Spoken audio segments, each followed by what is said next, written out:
accueillir pour cet atelier qui est consacré à comment améliorer le passage de relais entre les réseaux du pré-accompagnement des jeunes et les réseaux d'accompagnement et du financement de droit commun. Et donc, je suis avec 3 invités, on devait être 4 au départ. Donc, on a avec nous Caroline François, qui est directrice adjointe des territoires chez BGE Hauts-de-France. Oui, bonjour. Bonjour Caroline. Éric Marchadier, directeur du Catalyseur de l'Université Paul Sabatier de Toulouse. Bonjour à tous. Et Christelle Mocretari, directrice déléguée d'Initiative Grandes Écoles et Universités. Donc, juste pour rappeler un peu le contexte de la table ronde, on a souhaité travailler sur ce sujet-là parce que finalement, les jeunes créateurs disposent parfois d'une expérience entrepreneuriale auprès d'un opérateur de la sensibilisation ou de l'accompagnement des jeunes à l'entrepreneuriat. Et en fait, il y a parfois une articulation qui n'est pas forcément fluide ou qui ne se fait pas forcément... merci Christelle, qui ne se fait pas forcément automatiquement, on va dire. Donc, et surtout quand il passe d'un statut étudiant à un statut de porteur de projet. On doit aussi veiller à assurer une transition sereine entre sa structure du pré-accompagnement et donc créer aussi des passerelles vers la structure d'accompagnement. Donc l'objectif de cette table ronde, c'est aussi de voir un petit peu quelles sont les bonnes pratiques. Et nos invités ont justement structuré ces passerelles et on pourra en échanger même également avec vous. Vous également, on avait beaucoup échangé autour d'une cartographie lors de nos échanges parce que mine de rien, pour pouvoir bien orienter, il faut bien connaître aussi les acteurs de son territoire et les écosystèmes sont complexes et multiples et d'un territoire à l'autre forcément ils changent. Donc il faut aussi clarifier le qui fait quoi, les compétences et voilà donc cet objectif d'orientation, par quels moyens, quels outils et comment acculturer aussi le monde enseignant. On en parlera avec Éric parce que le Catalyseur mène cette mission également. Donc on devait également avoir avec nous Maxime Dupont qui est CEO de Sonicare. Malheureusement, il est malade aujourd'hui, donc il n'a pas pu être présent. Donc je vais me faire son porte-parole. Donc lors des échanges, en fait, Maxime Dupont, c'était un étudiant avant d'être créateur de Sonicare. Sonicare, pour vous dire, c'est une entreprise qui propose des distributeurs de gel hydroalcoolique et de crème solaire. Voilà, pour la protection partout, dans différents lieux. Et du coup, il a la particularité d'avoir été sensibilisé sur les bancs de l'université dans le cadre d'un programme Les Anthropes. Les Anthropes, c'est un réseau qui propose une expérience entrepreneuriale auprès des étudiants. Et du coup, il a été sensibilisé et ça lui a donné l'envie d'entreprendre. Il a créé avec un associé son entreprise et il a ensuite été accompagné par le réseau Entreprendre. Donc voilà, c'était un bon exemple de ce passage de relais. Il devait nous faire ce retour d'expérience justement sur le sujet. Et ce que nous disait justement Maxime par rapport à ça, c'est que le retour d'expérience qu'il nous fait, c'est que l'accompagnement doit toujours être une réponse de l'état d'avancement du projet et de l'idée. Il faut que les bonnes étapes soient placées au bon niveau, ni trop tôt, ni trop tard. Malheureusement, des fois, quand on entre dans un parcours d'accompagnement, on nous propose des ateliers très techniques sur divers sujets qui ne sont pas forcément le sujet au moment, le sujet du moment en fait, de la phase de son projet. Il faut comprendre du coup le projet au cas par cas et choisir les bons acteurs vers qui se tourner pour faire avancer le projet vers la suite. Le démarrage du projet par la sensibilisation, ouais, donc ça c'était un petit peu le démarrage par les Anthropes.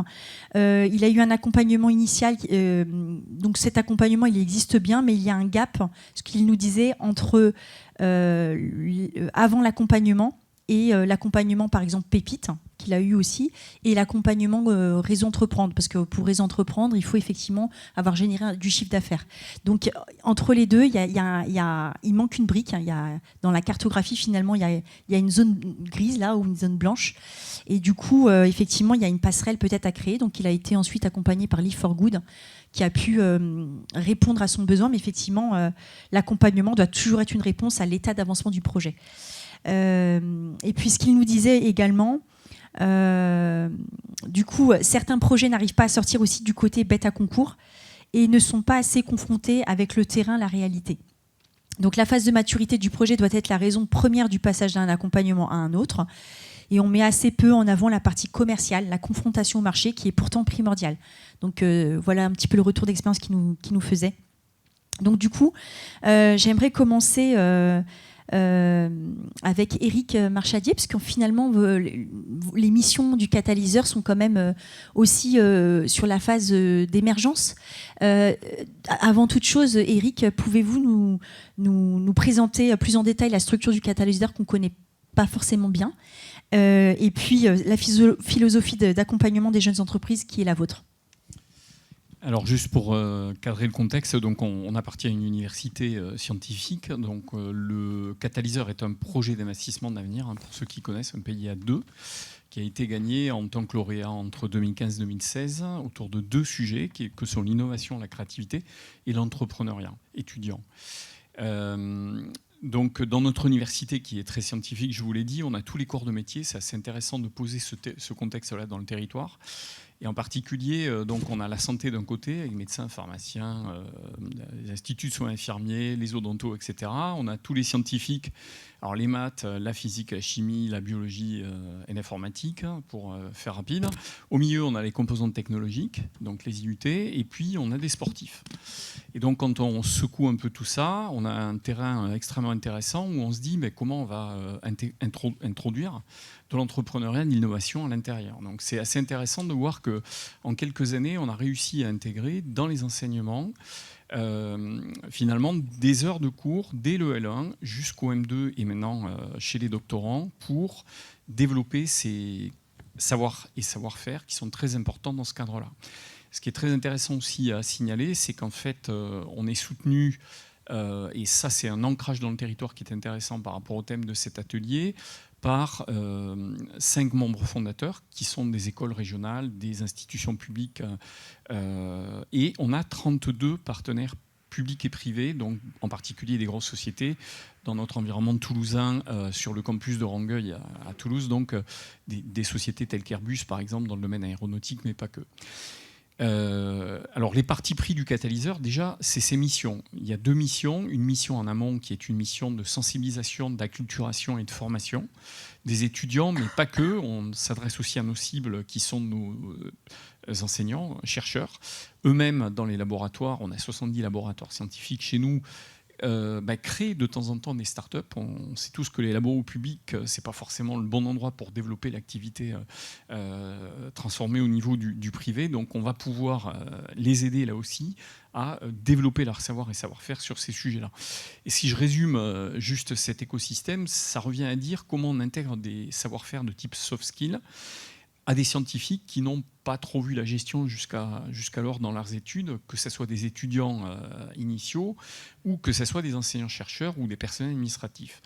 Donc les partis pris, ça a été vraiment de développer des cursus complets pour aller le plus loin possible, depuis quelques heures jusqu'à des cursus de type 30-40 heures, avec que des applications pratiques. Ça, on est très très à cheval là-dessus. Pourquoi ? Parce que plus on est dans le terrain et plus on est dans la gadoue, plus on met les gens dans des situations qui sont conformes à la réalité. Et donc ça, c'est un premier parti pris. Le deuxième, c'est qu'on a développé aussi 2 cursus qu'on a appelé l'école du catalyseur. Une d'une semaine sur l'innovation et la créativité et une autre semaine sur l'intrapreneuriat et l'entrepreneuriat qu'on destine à nos étudiants, aux doctorants, mais aussi au personnel. Ça, c'est la partie amont. La partie aval, on est un tiers-lieu avant tout, donc un endroit où il fait bon vivre, bien travailler pour développer des projets innovants et porter ces projets du stade où on a l'idée au stade où on arrive à créer la start-up. Donc on a un pré-incubateur universitaire qui, en gros, tourne avec une 150 inscrits chaque année. Ça représente à peu près 75 projets actifs. Ils sont à peu près 2 par projet pour vous donner un ordre d'idée.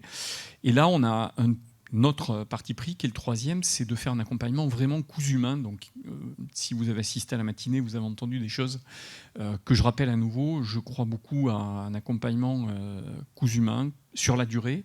Chez nous, il est fait pendant 3 ans gratuitement, donc, puisque c'est notre mission de service public. Et l'idée, c'est de dire on doit amener les étudiants ou les personnels jusqu'à un stade où ils maîtrisent vraiment l'ensemble des techniques qui font appel au savoir et savoir-faire d'un vrai entrepreneur. Et une fois qu'on a fait ce travail-là, au bout des 3 ans, généralement, on va les intégrer avec nos partenaires. Donc, on est très lié avec la région Occitanie, qui est un de nos sponsors, un de nos supports, une de nos tutelles, au même titre que la Caisse des dépôts, qui nous subventionne depuis le début des opérations. Et on est intégré avec un incubateur régional qui s'appelle Nouveau, par exemple, qui est l'incubateur de la région Occitanie. On est intégré avec des pépinières locales, avec des accélérateurs, suivant la catégorie et la typologie des projets à laquelle on s'adresse. Alors chez nous, on a une diversité extraordinaire, ce qui fait l'intérêt aussi du tiers-lieu, et sa complexité en même temps, mais sa pluridisciplinarité aussi. On a des gens qui fabriquent de la bière, par exemple. On a des gens qui fabriquent des clinomètres, qui sont des outils qui permettent de gérer le chargement des péniches, un peu des niveaux, hein, si vous voulez. On a des gens qui font du système de communication via nanosatellite dans le cadre de catastrophes naturelles. Il n'y a plus de réseau, il n'y a plus de courant électrique. Donc on a des systèmes de ce type-là. On a des gens qui sont sortis de leur domaine d'intérêt. C'est intéressant aussi, et ça fera le lien avec mes 2 collègues. Il y a des gens qui sont formés dans les sciences et qui développent des entreprises dans un autre sujet que les sciences. On a par exemple 2 astrophysiciens M2, donc Bac+5, qui ont créé une entreprise chez nous, qui est une entreprise qui est un tour opérateur pour des étudiants. Comment faire visiter l'Occitanie à des étudiants à des tarifs extrêmement intéressants. Voilà, donc c'est un peu cet écosystème qu'il faut gérer. Alors pour passer le relais à mes collègues, je pense que ce qui est important, c'est d'identifier aussi une cartographie des structures extérieures. Pourquoi ? Parce que chez nous, en tout cas dans le territoire de l'Occitanie, il y a beaucoup de structures qui, comme partout, je pense en France, commencent à se développer pour accélérer les projets. Alors nous, on s'arrête vraiment au stade qui est le nôtre. On ne fait pas de financement. On n'apporte pas de financement à nos étudiants. On n'est pas du tout taillé pour ça et ce n'est pas notre mission de base. Donc l'intérêt pour ces porteurs de projets, c'est d'avoir vraiment une cartographie sous la main qui va leur permettre de savoir exactement où aller en fonction de leur cœur de métier. Voilà. La cartographie, ce n'est pas uniquement pour le porteur, c'est aussi peut-être pour les accompagnants. Complètement. Les accompagnateurs, prendre 32 partenaires, c'est énorme. Oui. Du coup, vous vous situez comment dans l'écosystème de l'accompagnement ? À quel niveau vous êtes Par rapport aux partenaires. Oui, tout à fait. Alors, ce qui est intéressant, c'est que j'ai 2 missions dans mon université. Je suis patron de l'incubateur, mais je suis patron aussi d'une fondation qui s'appelle Catalyse. Alors, ce qui est doublement intéressant dans le cadre du partenariat qu'on a, les partenaires interviennent en mécénat de compétences. C'est-à-dire que via un système que vous connaissez bien, qui est la défiscalisation, quand il s'agit d'activités dans le domaine de l'intérêt général, donc des acteurs du monde socio-économique, on les met dans des amphis devant nos étudiants, ils font des retours d'expérience, ils viennent acculturer les étudiants sur des sujets techniques. Par exemple, dans le cadre d'une incubation, il y a quelqu'un qui va nous dire « Je suis complètement sec dans le domaine de la déclaration de TVA. Est-ce que vous n'avez pas quelqu'un qui peut m'aider ?» Ben oui, on a un accord avec un cabinet d'expertise comptable et la personne va pouvoir prendre un rendez-vous, le porteur de projet avec l'expert, et l'expert va venir gratuitement pendant quelques heures pour apporter l'intégration nécessaire. Et c'est ça qui fait aussi l'intérêt d'avoir une intégration dans le territoire, tant au niveau du monde socio-économique, parce que les acteurs du monde socio-économique sont super importants dans le monde universitaire, de plus en plus, et d'ailleurs l'université a compris ça depuis déjà pas mal de temps.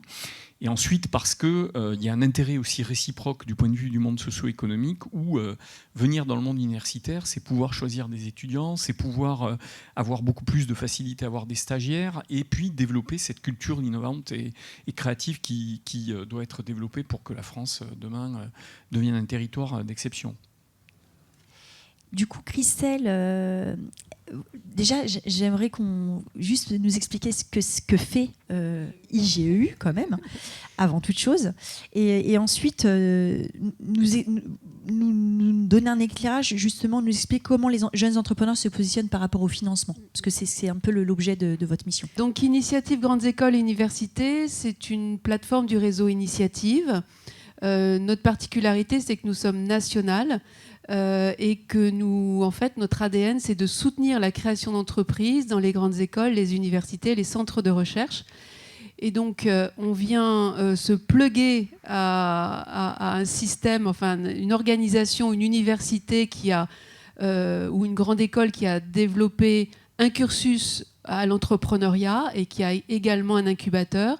Et donc, nous, on vient pluguer un fonds de prêt d'honneur qui va être financé par la fondation ou par les alumni ou par d'autres acteurs privés. Et puis également, on porte le prêt d'honneur création reprise, ce qui nous permet d'abonder notre financement.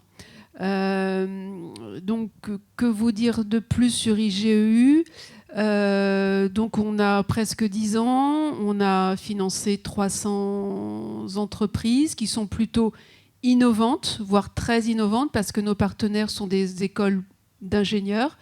On travaille notamment avec l'Institut Mines Télécom, les Arts et Métiers, l'Université Dauphine. Je ne vais peut-être pas vous faire la litanie, mais allez voir notre site et vous verrez.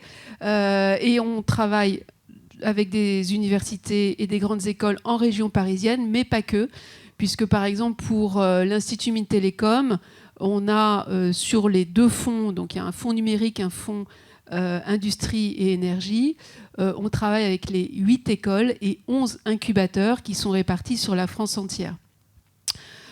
Autre exemple, l'Estia, qui est une école d'ingénieurs dédiée au numérique, notamment, et qui est une école d'une chambre de commerce et de l'industrie de Bayonne et qui a souhaité développer son fonds. Donc on a monté le dispositif avec eux et ils ont bientôt 3 ans. Et là, on va ouvrir notre 10e fonds bientôt pour nos 10 ans. Voilà pour IGEU. C'est déjà bien. Et du coup, quels sont les dispositifs qui sont adaptés justement pour ces jeunes, en distinguant les projets classiques des projets innovants ? Alors, nous, notre particularité, c'est vrai que, enfin, après,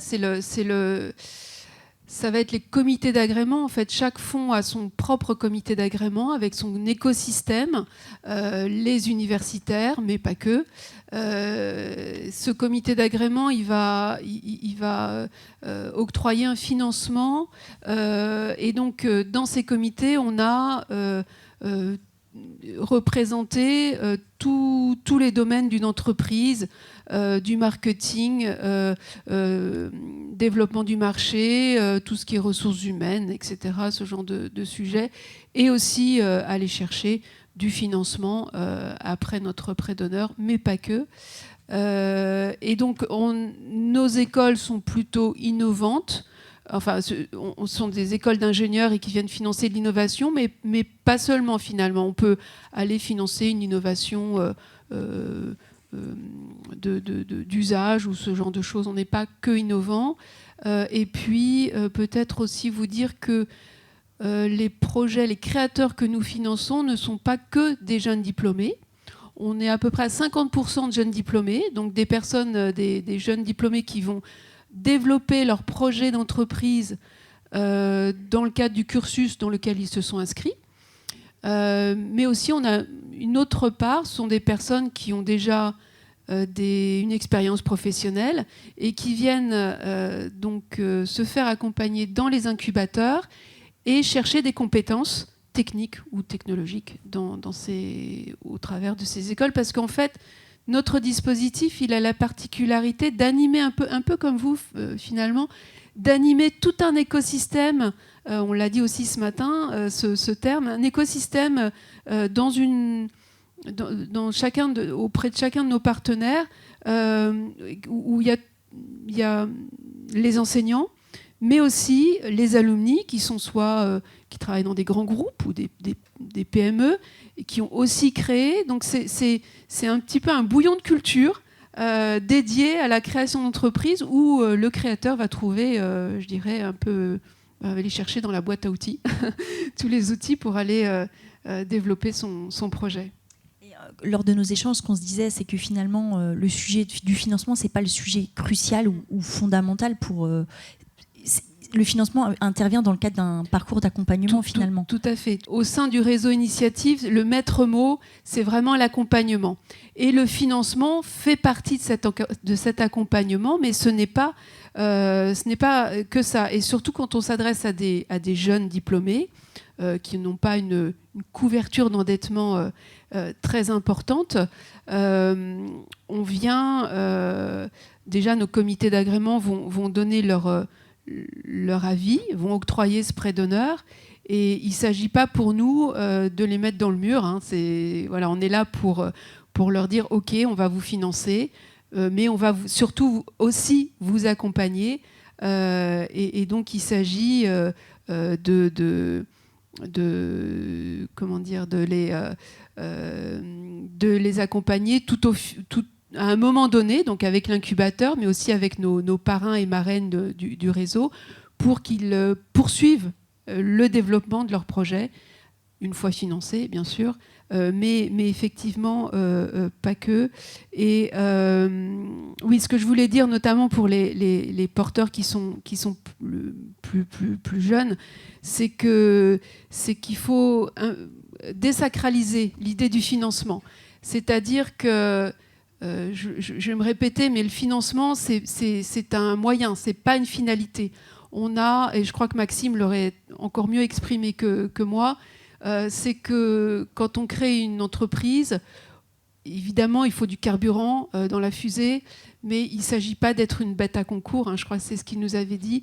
Il s'agit à chaque fois, à chaque étape cruciale, trouver le bon interlocuteur, et je crois qu'on parlera du mapping ensuite, mais c'est vraiment se reposer sur chacun d'entre nous, sur les réseaux et les acteurs qu'on représente aujourd'hui, pour venir chercher les bons outils au bon moment.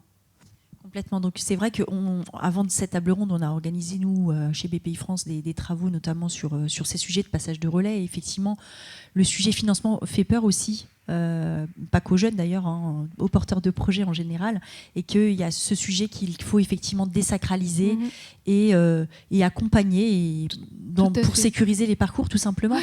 Donc effectivement, et un mot sur cette fameuse cartographie qui est quand même revenue pas mal dans nos échanges. On est dedans, donc on se connaît tous par cœur, mais c'est vrai que pour un créateur, moi je me demande toujours, mais comment il est arrivé vers nous, et donc notamment pour les jeunes, je crois qu'il y a le réseau Pépite qui est très impliqué et qui permet d'informer, de former les jeunes à la création d'entreprises, et puis de pouvoir ensuite aller voir les différents interlocuteurs. Je pense que BPI a toute sa valeur dans ce mapping, parce que vous nous connaissez tous aussi par cœur, et vous avez des outils, notamment des outils numériques, je pense, qui sont vraiment à la portée de tous. Et puis il y a des Cap Créa, il y a des événements comme ça qui sont là pour ça. Et je pense que le moteur, c'est pour les jeunes et les moins jeunes, les créateurs, c'est d'aller se renseigner, notamment dans les collectivités locales, les CCI, les communautés d'agglomération qui nous connaissent bien et qui pourraient renseigner et jouer un rôle, ouais, de fléchage, entre guillemets, d'orientation. Donc, du coup, je vais passer la parole à Caroline, qu'on n'a pas encore entendue.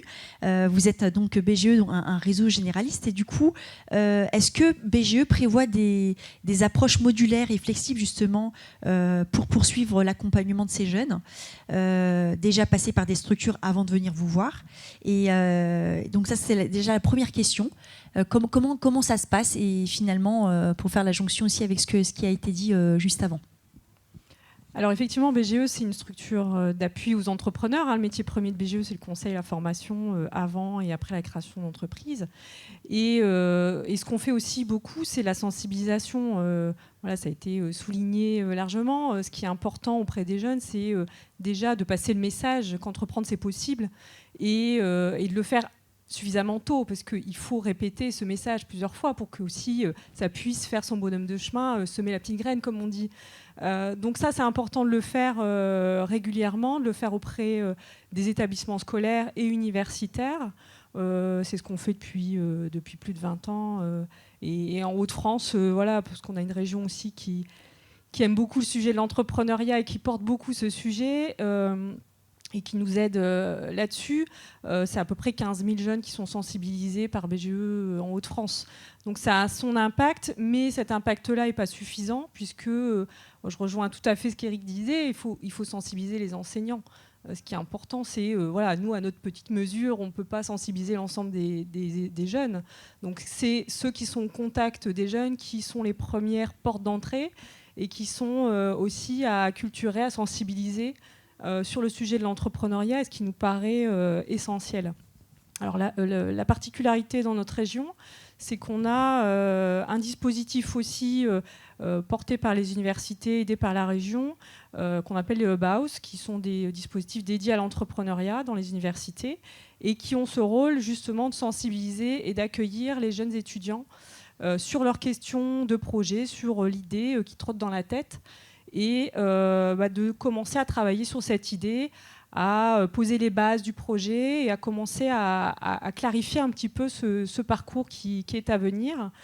Et avec ces Hub House et aussi en lien avec les pépites, puisque Pépite aussi est présent aux côtés des Hub House dans les universités, on travaille avec eux en partenariat justement pour nous apporter notre métier de conseil et puis en complément de ce qui a été fait sur le projet, sur le travail de l'idée par les Hub House et par Pépite aussi. Et donc on intervient auprès d'eux, auprès de ces étudiants pour animer des ateliers, travailler sur des thématiques particulières sur l'avancement du projet. Et ce travail-là est fait toujours en complémentarité et toujours en ayant en tête d'avoir le futur entrepreneur, le jeune, au cœur de nos problématiques. Ce qu'on veut, c'est qu'il ait les bonnes informations au bon moment, et donc de construire en lien avec le Hub House et le Pépite, des parcours pour que ça vienne justement au bon moment. Comme vous le disiez tout à l'heure, c'est que les étapes soient faites au bon moment, à la bonne étape du projet, et que l'étudiant puisse avoir les informations qu'il souhaite. Et nous, intervenir dans les universités, ça permet aussi aux étudiants de connaître des structures qu'ils ne seraient pas allés voir peut-être aussi. Alors nous, on intervient, il n'y a pas que nous, il y a d'autres aussi partenaires. De connaître ces structures-là au cœur même de l'université, de voir que voilà, chacun peut apporter quelque chose peut-être à ce projet, et de pouvoir ensuite faire ce passage de relais qui se fait plus naturellement, parce que aussi ça se fait bien quand on se connaît. Et ce qui est important aussi, c'est que se connaître entre partenaires, entre structures, c'est hyper important pour que le passage de relais se fasse bien.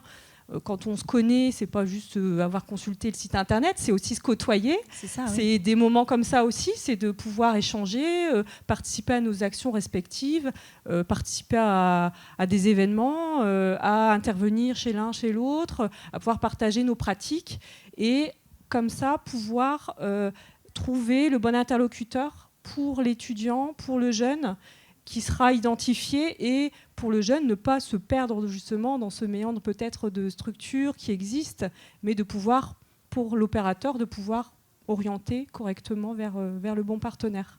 Donc en fait, si je comprends bien, il y a une particularité quand même régionale, puisqu'effectivement, il y a une vraie politique régionale en faveur de l'entrepreneuriat dans les Hauts-de-France.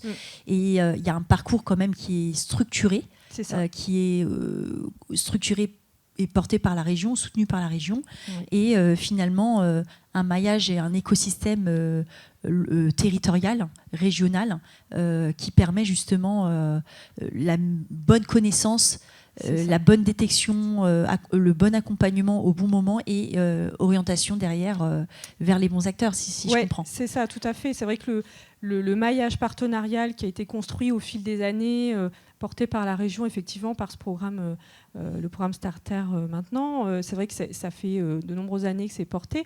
Et c'est vrai que ça a permis de structurer le maillage partenarial, de mieux se connaître, d'avoir aussi pour la région une exigence aussi vis-à-vis des partenaires, de se connaître et de faire cette passerelle, cette coordination.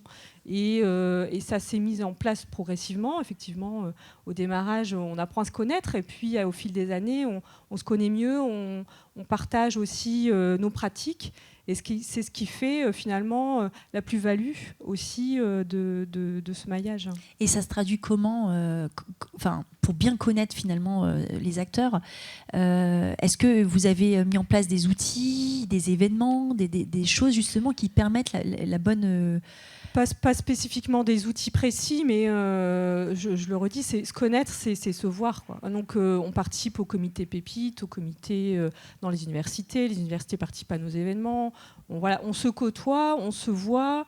Nous-mêmes, on a des actions de sensibilisation auprès des jeunes qu'on a menées aussi. On a amené nos jeunes lycéens dans l'université pour aussi faire des passerelles et montrer qu'aussi à l'université, on parle d'entrepreneuriat, on en a parlé au lycée, on en parlera à l'université.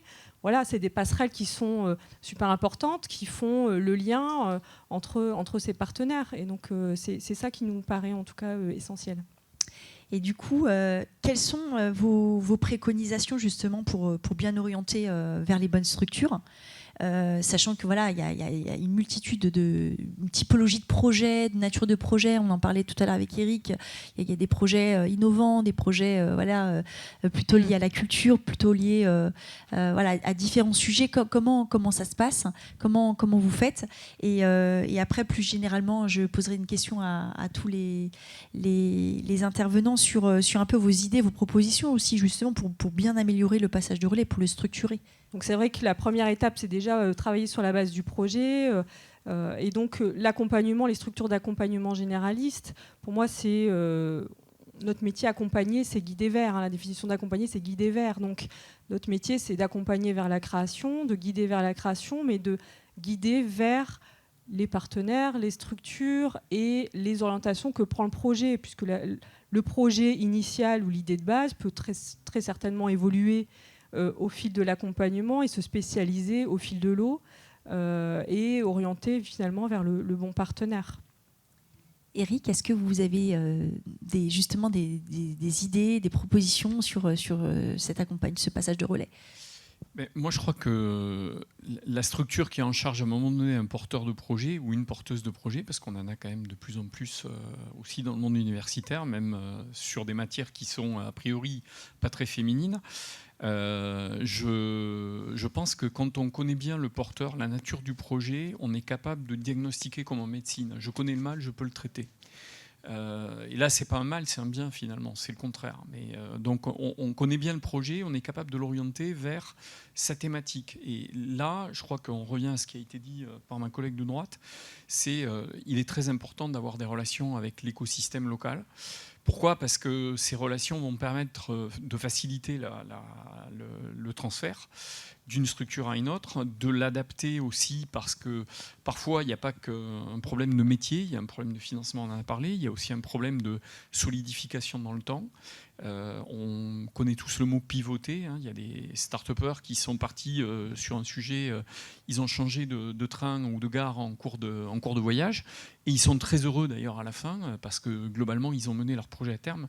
Il suffit de voir l'exemple de ce matin, dans ce qui a été dit, qui était extrêmement intéressant. Donc je crois que quand on connaît bien, on peut mieux transmettre. Ça, c'est un premier point. Et après, effectivement, garder cette notion de relation qui est très importante au niveau régional.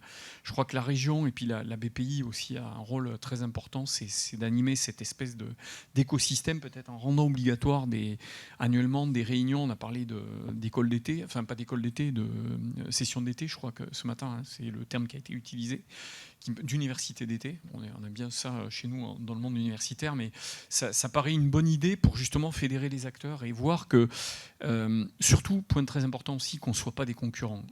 C'est super dommageable d'imaginer qu'il y a une structure qui pique, entre guillemets, des porteurs de projets à d'autres, et ça, on fait de l'anti-jeu, là, me semble-t-il. On peut pas être concurrent, c'est juste pas possible. Donc pour rebondir sur mes collègues, je dirais que en fait nous on va financer des créateurs qui sont en fin de cursus universitaire. Donc ils sont passés par vous. Et j'aime bien l'idée de guidage. J'aime bien l'idée de l'accompagnement, c'est aussi un guide. On va guider vers, on va donner, on va montrer le chemin des personnes après avoir qualifié. Donc c'est un travail au long cours de qualification du projet, du besoin de la personne. C'est du cousu humain, c'est selon la personnalité de la personne. Il n'y a pas que le projet, c'est la personne, c'est l'équipe aussi qui va nous permettre d'encore mieux l'accompagner pour lui faire gagner en confiance. C'est un mot aussi que j'aime beaucoup parce que on l'a dit ce matin, la création d'entreprise, on n'est pas créateur, on le devient. On a l'idée de créer son emploi, voire plusieurs, pourquoi pas, sur des territoires, mais ce n'est pas une vocation, la création d'entreprise, c'est un moyen pour créer des emplois sur les territoires. Et donc, nous, on arrive au moment du financement. Alors, mais pas que. En fait, il y a eu un travail en amont des universités qui sont dotées donc des incubateurs, parfois des couveuses. Donc, on part de la couveuse, cette phase d'idéation, on part de l'idée et puis on la couche un petit peu sur le papier. Et puis ensuite, on passe à l'incubation où là, du papier, on va aller développer son projet, le proof of concept que nous finançons. Hein, c'est aussi notre particularité, c'est qu'on va financer très en amont les projets. Donc on se prend les risques, on se prend les premiers risques, mais c'est que du bonheur. Mais aussi c'est notre responsabilité, c'est qu'en tant que premier financeur de toute cette chaîne de financement qu'on va pas revoir aujourd'hui, je vous rassure, Neila, mais on vient allumer vraiment le premier étage de la fusée. Et donc nous, je dirais la promesse qu'on a aussi au réseau Initiative France, c'est d'accompagner pendant toute la durée du prêt d'honneur. Les personnes vont emprunter pendant 5 ans, donc c'est pas une petite histoire, c'est une longue histoire. On va les accompagner pour leur donner confiance, pour les intégrer dans un écosystème qui est universitaire, mais pas que. Ensuite, c'est le monde de l'entreprise. Moi, je sais que les incubateurs sont impliqués sur les territoires et vont, pourquoi pas, proposer, faire des roadshows avec les entreprises qu'ils accompagnent auprès des grands groupes pour avoir des futurs clients. Et ça, c'est important. Mais je crois que je digresse un petit peu sur la question. C'était le mapping. Non, c'était plutôt des idées, justement, ou pour pouvoir mieux accompagner, passer le relais plutôt de l'accompagnement. Oui, tout à fait. Et en fait, on arrive dans cet écosystème-là. Et voilà, l'idée, moi, j'ai pensé au comité d'agrément, où c'est un lieu. Le comité d'agrément, c'est une dizaine de personnes qui vont écouter l'équipe qu'on va aller financer et qui va présenter son projet. Et dans ce comité d'agrément, moi je dirais que c'est le cœur du réacteur de notre système. Et il y a des professionnels du financement, il y a des BA, il y a des VC, et c'est très bien, il y a des banques parce qu'ils vont appréhender le projet très en amont de leur intervention, et ça, moi, j'adore. Mais il y a aussi des personnes qui sont impliquées sur les territoires et dont des professionnels, entre guillemets, de la création d'entreprise. Il n'y a pas des BGE, mais il pourrait y en avoir dans nos comités d'agrément. On a du réseau Entreprendre qui est présent au sein de nos comités parce qu'on se parle sur le terrain. On n'est surtout pas concurrents, on est carrément complémentaires. Et donc, je dirais qu'il faut qu'on s'invite les uns les autres quand il y a des opportunités. Il y a des événements comme aujourd'hui, mais je sais que sur les territoires, il y a des choses qui se font pour qu'on se parle, notamment des projets, mais pas que, des initiatives au local.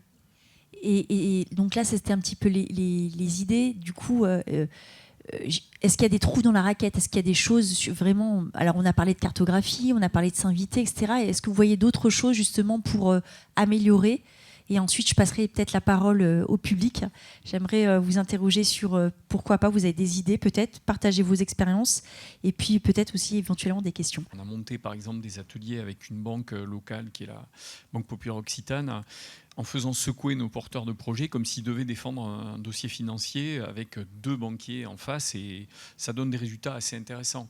Et on se rend compte que les acteurs du monde socio-économique sont ravis de venir. Ils sont vraiment ravis de venir, et c'est une manière de correspondre à ce qui a été dit aussi tout à l'heure, de créer du lien dans le territoire avec des choses tout à fait concrètes. Il ne faut pas aller trop loin, il faut monter des événements simples, il faut monter des hackathons, il faut faire venir des gens autour de sujets particuliers qui peuvent poser des problèmes dans les entreprises, et que le monde universitaire, avec la créativité, avec la candeur des jeunes, peut arriver à traiter très simplement. Et souvent, c'est ça aussi qui crée du lien dans les territoires. On a monté un hackathon avec une société d'accélération et de transfert de techno locale qui s'appelle la SAT chez nous, où on a fait venir des étudiants de niveau docteur avec des sujets un peu sexy à travailler, et pendant 2 jours, alors c'est le week-end généralement, mais c'est toujours assez sympa, on partage ça avec l'écosystème local, et ça crée de l'ancrage qui permet après de créer vraiment du réseau et d'avoir des tuyaux plus solides et mieux branchés les uns aux autres, quoi. Voilà.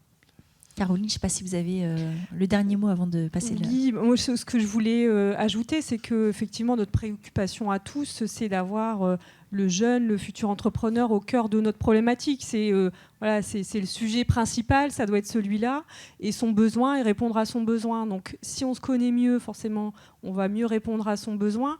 Et j'ai en tête des exemples d'accompagnement qu'on a eu en lien avec Pépite, en lien avec un incubateur, et chacun a répondu à la problématique, aux besoins de la personne, du jeune, à son niveau, et a été complémentaire les uns par rapport aux autres, et en échangeant aussi, parce qu'on a l'habitude aussi nous de beaucoup échanger avec les incubateurs, parce qu'on accompagne parfois un même projet, mais pas sur le même sujet. C'est-à-dire que les incubateurs, par exemple, vont accompagner sur le produit, sur l'innovation du produit, et nous, on va bien accompagner sur la mise en marché de ce produit. Donc, on est bien sur une complémentarité de nos services, et c'est ce qui est important, je pense, c'est ce qu'il faut retenir. Sur le titre, il y a le mot « jeune », le titre de la table ronde. On a beaucoup parlé d'étudiants, voire d'étudiants, doctorants, etc.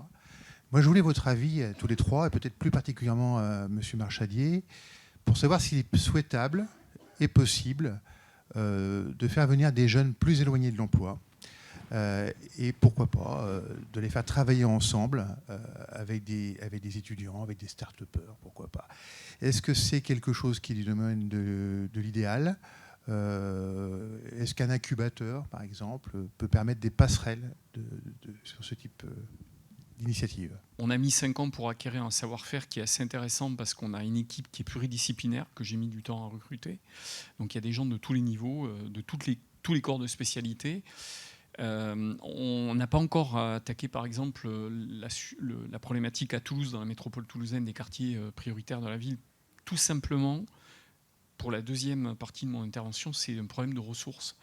C'est qu'on a choisi les partis pris que j'ai évoqués tout à l'heure, qui sont des partis pris d'accorder vraiment du temps à nos porteurs de projets. Et donc le temps, c'est indispensable, c'est aussi de l'argent. Ça suppose un accompagnement, je l'ai dit, cousu-main, qui nous prend beaucoup de temps, et un accompagnement en amont sur la partie sensibilisation-formation qui prend aussi du temps. Alors on est en train de s'ouvrir, parce qu'on est mûr maintenant pour le faire. On s'est ouvert auprès de la French Tech cette année, par exemple. On s'est ouvert auprès d'une structure régionale qui est dans le domaine industriel. Nous, on a des savoir-faire qu'on est prêt à mettre à disposition de ce type de public, Simplement, il y a un mot qui a été évoqué ce matin par un des intervenants qui a été très important pour moi, c'est pérennisation de la structure. Pérennisation veut dire avoir une capacité à agir dans le temps et à faire cet accompagnement avec des profils qu'on a recrutés, qu'on a élevés en compétences et qu'on a su garder chez nous aussi parce qu'il y a un marché et que ce marché il est extrêmement vorace, surtout quand on a formé des gens pendant plusieurs années à ce genre de sujet qui n'est pas forcément courant, même si voilà. Donc je crois que c'est possible, il faut des ressources adaptées. Je suis convaincu que les outils sont les mêmes. Et je suis convaincu par contre qu'il y a énormément de jeunes à qui il faut donner leur chance. Alors c'est ce qu'on fait à l'université, hein, chez nous. On n'oblige pas à devenir entrepreneur. Ça a été dit tout à l'heure, on ne claque pas du doigt, ça ne se décrète pas l'entrepreneuriat. D'ailleurs, il y a peu de porteurs de projets, quand je réfléchis sur les 5 dernières années, qui ont arrêté leur activité avant de créer les startups. Je pense à une en particulier. On a retrouvé, alors c'était 3 personnes, c'est un exemple intéressant, qui avaient développé un site web, des informaticiens à la base. Ils se sont trompés sur le modèle économique, on s'en est rendu compte en cours. Ils avaient travaillé avant de venir chez nous. Et ils s'étaient donné 6 mois pour faire une première facturation client, trouver un premier client. Ils n'ont pas trouvé le client. Au mois de juillet, ils ont arrêté l'activité. Ils étaient presque à pleurer, je le dis franchement. On les a retrouvés à la rentrée, ils avaient tous retrouvé un boulot, ils étaient ravis, ils avaient le sourire. Et ce qui a été dit ce matin, c'est la vérité aussi, c'est l'autre côté de ce que vous avez évoqué, c'est-à-dire c'est pas le côté difficulté, on rentre dans un incubateur ou un pré-incubateur, c'est le côté on peut avoir le droit de ne pas créer l'entreprise. Par contre, on a appris énormément. Tous les gens qu'on a fait passer chez nous, devant nos étudiants qui sont passés dans un incubateur ou au catalyseur chez nous, on dit devant les étudiants, en 2 ans de travail d'incubation, on a appris plus que pendant notre formation initiale. Parce qu'un entrepreneur, vous le savez, c'est quelqu'un qui maîtrise tous les processus qui concourent à la création d'une entreprise. Il faut qu'il soit bon commercialement, il faut qu'il ait une vision juridique correcte, il faut qu'il soit capable de communiquer, il faut qu'il soit un manager de ressources humaines, il faut que ce soit un économiste, quelqu'un qui dirige la production, et en plus avec le sourire et pas trop cher. Donc c'est quand même plutôt sympathique. La partie, j'allais dire, étudiant, je pense en effet qu'en termes d'accompagnement, il y a beaucoup de choses. Nous, on travaille à la sensibilisation, donc bien en amont, avec des collégiens, des lycéens. On touche à peu près 100 000 jeunes par an. Et en fait, on s'aperçoit qu'on a beaucoup de difficultés à faire en sorte de les outiller pour que cette graine, elle puisse semer dans le temps. Et moi, je pense à 2 choses. On fait beaucoup intervenir des gens de vos réseaux pour montrer, alors des accompagnés, des mentors et tout ce qu'on veut pour justement porter cette parole-là et faire en sorte qu'à un moment donné, ah tiens, on m'a parlé à un moment donné d'un accompagnement, etc., etc. Le deuxième point, c'est que nous, on est en train de monter pour aider cette transition-là aussi des outils pour notre communauté de jeunes, pour en fait réussir à les accompagner au fur et à mesure de leur retour. Mais aujourd'hui, clairement, je pense qu'on est plusieurs accompagnateurs, là je vois Enactus, Entrepreneurs pour apprendre, etc. à ce niveau-là. Moi, je trouve qu'il y a un gros trou dans la raquette, pour reprendre le terme de Neila, pardon. Et c'est vrai que là, je pense qu'il y a encore beaucoup de choses à faire et je ne sais pas trop comment le faire. Les incubateurs avec lesquels nous travaillons ne sont pas exclusifs aux jeunes diplômés des universités. Les incubateurs sont ouverts à tous les créateurs d'entreprises, bien évidemment. Il n'y a pas que des jeunes diplômés. Il y a des jeunes qui viennent se faire accompagner au sein de ces incubateurs et il se trouve que c'est dans des grandes écoles, mais du coup, ils ne sont pas nécessairement des bac plus 5. Ils ne sont pas forcément issus des grandes écoles. Exactement. Voilà, je voulais juste rejoindre ça. Et puis oui, le trou dans la raquette, mais c'est ce qu'on... Moi, c'est la question que je me pose tout le temps, c'est le créateur d'entreprise, il appelle qui en premier ? Voilà, quand il y a une idée qui émerge. Et cette idée, et si c'était un projet, si c'était le projet de ma vie, mais c'est quoi le premier coup de fil qui passe ? Et pourtant, on se connaît, on saurait qui a appelé le premier, mais par exemple, votre expérience, elle est très intéressante. C'est, vous allez dans les collèges et les lycées semer les graines, mais ensuite, voilà, vous dites qu'il y a des trous dans la raquette, et comment faire pour que ça, qu'on comble les trous ? J'ai pas la réponse. D'abord parce que vous avez encore en France des enseignants qui expliquent à des publics féminins ou masculins qui ne sont pas faits pour ces métiers-là, ce qui est assez terrible. Nous, pour compléter ce qui vient d'être dit, on a amené une expérience dans un lycée de la région Occitanie qui est assez connu. C'est un paysage magnifique qui s'appelle Limoux, la Blanquette de Limoux pour ceux qui connaissent. Où le lycée a intégré des entreprises virtuelles auprès des lycéens qui sont à partir de la seconde première. Ils créent une entreprise virtuelle pendant 2 ans. Le catalyseur les a aidés sur une prestation. C'est absolument génial. On n'imagine même pas la capacité créative des jeunes à résoudre des problèmes que les adultes n'ont jamais réussi à résoudre parce qu'ils n'ont pas la barrière. Plus on les prend jeunes, plus la créativité et l'innovation, on travaille là-dessus chez nous fortement, est extrêmement développé. Donc il y a un vrai travail d'acculturation en amont avant le monde universitaire. J'en suis persuadé. Et puis l'autre exemple, c'est on a amené aussi des start-upers de chez nous dans les lycées. Alors juste pour vous faire sourire, parce qu'on est dans l'après-midi, on a amené un start-upper qui est un spécialiste de CAO et d'impression 3D. Donc il a refusé d'enlever la casquette quand je lui ai demandé de l'enlever en arrivant au lycée. Puis j'ai compris après coup, c'est qu'en fait, il avait édité en 3D son logo et son entreprise sur sa casquette. Donc, il voulait montrer à des lycéens à quoi ressemblait l'université et le développement d'une start-up. C'est absolument génialissime. On a failli pas partir du lycée à Montauban parce que tous les lycéens étaient en train de lui poser des questions. Donc, il y a cette capacité qu'on a en France, en particulier chez les jeunes, à aller plus tôt qu'à l'université, leur acculturer les savoir-faire sur ces sujets-là. Et il y a d'ailleurs pas mal d'acteurs là il y a Entreprendre pour apprendre, Enactus, il y a le MoveJ aussi sur les porteurs de projets maintenant, et puis bien sûr 100 000 entrepreneurs. Donc il y a pas mal d'acteurs effectivement dans la salle et qui acculturent et développent cet esprit d'entreprendre chez les jeunes. J'espère que vous avez, en tout cas, on a semé peut-être des réflexions. Peut-être n'hésitez pas, voilà, si vous avez des idées, même après. Moi, je suis preneuse, je travaille justement sur le sujet du passage de relais.